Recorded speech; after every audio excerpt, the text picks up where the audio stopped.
மன்னா, ஆண்டோருக்கும் சபையோருக்கும் நிறைந்திருக்கும் இந்த நமது நாட்டிலே ஒரு குறுஞ்செய்தியை கொண்டு வந்திருக்கிறார் ஒரு காவலாளி.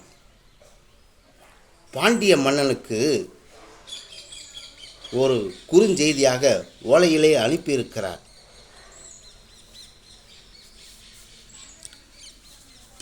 என்ன சொல்கிறாய்?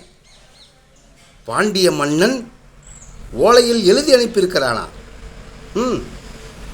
சீக்கிரம் அந்த குறுஞ்செய்தியை படிங்கள்.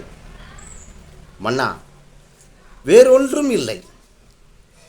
அவன் நாட்டிலே பசியும் பட்டினியும் மக்கள் வாழ்ந்து கொண்டிருக்கிறார்கள், வறுமையில் வாடிக்கொண்டிருக்கிறார்கள். 3 ஆண்டு காலமாக மழையும் இல்லை. அதனால் நமது நாட்டில் ஏதாவது உணவு தானியங்கள் இருந்தால் அனுப்புவீங்கள் என்று குறுஞ்செய்தியை அனுப்பியிருக்கிறார் மன்னா. ஓ, அவனுக்கு இரக்க குணம் இருக்கிறது என்று தாங்கள் உணர்கிறீர்களா? இல்லை மன்னா, அப்படி ஒன்றும் இல்லை. அப்படி இருந்தாலும் அவன் ஏன் இந்த செய்தியை நமக்கு அனுப்பியிருக்க வேண்டும்? அவன் கொலை, கொள்ளை, கற்பழிப்பு செய்யக்கூடிய அந்த நாட்டு இளவரசன். அவன் கொள்ளையடித்த பணமெல்லாம் எங்கே பதுக்கி வைத்திருக்கிறான் என்பது உடனே நமது காவலாளிகளை விட்டு புறப்பட தயாராயிருங்கள்.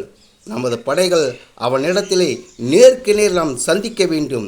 இதுதான் அவனுக்கும் நமக்கும் உள்ள உறவு. அவனை வேறொரு அடித்து அந்த மக்களை நாம் காப்பாற்ற வேண்டும். புறப்படுங்கள் நமது படையை, சீக்கிரம்.